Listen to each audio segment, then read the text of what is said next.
Good afternoon student. आज हम आईएमआरई का पहला लेक्चर ले रही हूँ मैं, जिसमें फर्स्ट चैप्टर में फर्स्ट टॉपिक है आपका वैद्युत अनुरक्षण विभाग की आवश्यकताएं।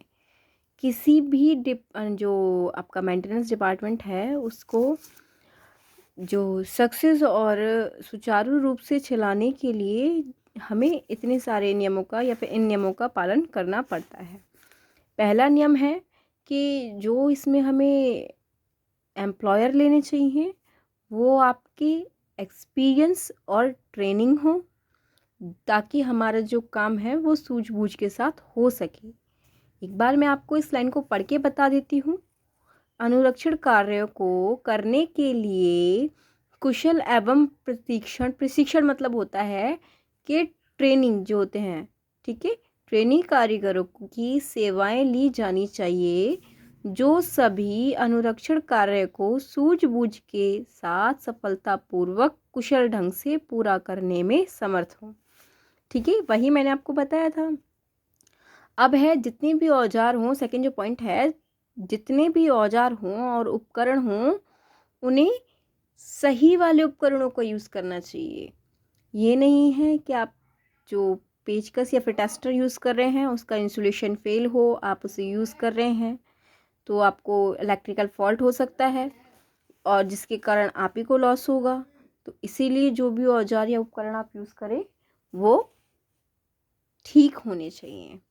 अब थर्ड पॉइंट है, लॉग बुक और रिकॉर्ड बुक जो होती हैं आपको इन्हें टाइम टू टाइम सही से भरना चाहिए और इसमें डिटेल जो है वो आपको सही ही भरनी चाहिए। अब लॉग बुक और रिकॉर्ड बुक क्या होती हैं? आपकी वीकली, मंथली, ईयरली हर मशीन की चेकिंग होती है। आप बड़े बड़े प्लांट्स में जाएंगे तो फिर जैसे कि आप वहाँ पे जनरेटर होते हैं, ट्रांसफार्मर होते हैं, इंस्टॉल करने के बाद वीकली उसमें चेक होती है। वीकली जो ये मैं आपको पढ़ाऊँगी, वीकली कौन कौन से टेस्ट होते हैं, ईयरली कौन से होते हैं, मंथली कौन से होते हैं, ये मैं आपको पढ़ाऊँगी। उनको चेक करने के बाद कि किसी का इंसुलेशन फेल तो नहीं है, कहीं लुब्रिकेंट तो ख़त्म नहीं हो गया है किसी भी मशीन में, उनको चेक करने के बाद आपको लॉग बुक और रिकॉर्ड बुक में भरना पड़ता है। नेक्स्ट है कि जो इंस्टॉलेशन मशीन एवं उपकरणों से संबंधित सभी पुस्तिकाएं, तकनीकी विवरण, ड्राइंग, विकास एवं प्रकृति की पूर्ण जानकारी व्यवस्था।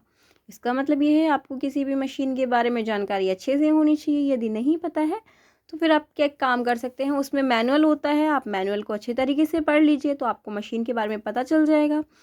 और सबसे बड़ी बात, आप मेंटेनेंस है तभी तो किसी मशीन की मेंटेनेंस करेंगे जब आपको मशीन के बारे में पता होगा।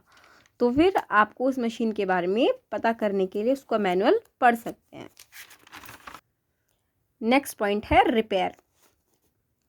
अब रिपेयर क्या होता है कि आपकी मशीन बार बार चलती रहती है तो उसके पुर्जे कहीं से घिस जाते हैं या फिर कहीं ना कहीं कुछ ना कुछ उसमें फॉल्ट आ जाता है, तो उन फॉल्ट को रिपेयर मतलब उन फॉल्ट को ठीक करना, ठीक है, या फिर जो घिसे हैं उनको ठीक करने को आप मेंटेनेंस कहते हैं, जो भी मशीन में फॉल्ट आ जाता है। ठीक है, तो फिर ये इसकी डेफिनेशन हो गई। इसके बहुत सारे प्रक्रम होते हैं कि ओवरहॉलिंग करिए या फिर इसको इससे को ठीक करने। दो प्रकार के ये होते हैं, या तो उस मशीन में वो हिस्सा वहीं के वहीं रिपेयर हो जाए, यदि वो हिस्सा ज़्यादा डैमेज हो गया है तो उसको चेंज कर दीजिए, जिसे आप ओवरहॉलिंग कहते हैं। दो ही प्रकार की आपकी रिपेयर होते हैं।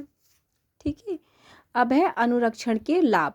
अब अनुरक्षण के जो है वो निम्न लाभ हैं। पहला क्या है, जो आप मेंटेनेंस टाइम से टाइम करते रहेंगे, यदि आप मशीन को ठीक से देख रेख करते रहेंगे, टाइम टू टाइम देख रेख करेंगे तो उसके ये लाभ हैं। भंजक की संभावनाओं को समाप्त हो जाना है, यानी कि जो ब्रेकडाउन होगा, चलते चलते रुक जाना, उससे आप बच जाएंगे। संयंत्र का अधिक समय चलना, यानी कि ये ज़्यादा समय हो जाएगा, किसी भी मशीन की ज़्यादा देख रेख करो तो वो ज़्यादा समय तक चलती है। वो तो हर चीज़ का है, किसी भी चीज़ को ज़्यादा केयर करो तो वो ज़्यादा समय तक चलती है। संयंत्र के उत्पादन का समुचित रूप से बढ़ जाना, ऑब्वियसली प्रोडक्टिविटी भी बढ़ जाएगी यदि किसी की देख रेख अच्छी से की जाए तो। ठीक है, संयंत्र के मालिक का अधिक लाभ की उपलब्धि होना, ये भी जाहिर सी बात है। संयंत्र में यंत्रों तथा उपकरणों की अधिक सुरक्षा, संयंत्र में कार्य करने वाले कारीगर की दक्षता में सुधार, ये पॉइंट आप पढ़िए। कि यदि मशीन आपकी टाइम टू टाइम मेंटेनेंस होती रहेगी तो फिर कारीगरों को जो फॉल्ट होगा वो कम होगा। जैसे कि आप मशीन के पास बैठे हो या फिर मशीन के साथ काम कर रहे हो, इलेक्ट्रिक मशीन के साथ बहुत काम होते हैं। यदि आपने उसकी टाइम टू टाइम मेंटेनेंस नहीं की है, अचानक से उसमें फॉल्ट आ जाए तो फिर क्या होगा, जो वहाँ के एम्प्लॉयर होंगे उनको क्या होगा, नुकसान होगा। ठीक है, तो उनकी एफिशिएंसी क्या होगी, कम होगी। यदि आप मेंटेनेंस टाइम टू टाइम करते रहोगे तो उनके मनोबल में वृद्धि हो जाएगी और जो कारीगर हैं उनकी सुरक्षा भी हो जाएगी। अब उसकी क्वालिटी भी बढ़ जाएगी जो मशीन से आप काम करेंगे, और मरम्मत भी कम होगी।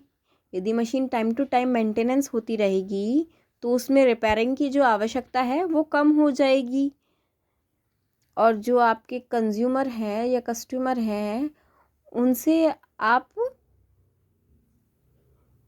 कॉन्फिडेंटली कह सकते हैं कि हमारी मशीन बहुत अच्छी है, बहुत अच्छे से काम करती है, मतलब कि उनका जो मधुर संबंध है वो कायम रहेगा। अब हमारे मन में भी शांति रहेगी कि हाँ हमने कर लिया तो हमारी मशीन आसानी से ख़राब नहीं होगी, हम उसकी बहुत केयर करते हैं।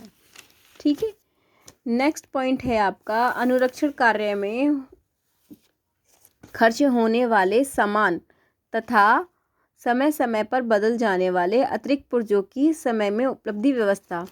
अब यदि हम मेंटेनेंस कर लेंगे तो हमें पता है इसकी बेल्ट ख़राब है, ठीक है, तो हमें पहले से अजम्पशन लगेगा जब फॉल्ट होगा कि हम पहले से ला के रख देंगे कि इसकी बेल्ट ख़राब है, कि अब हमें इसे ठीक करना है।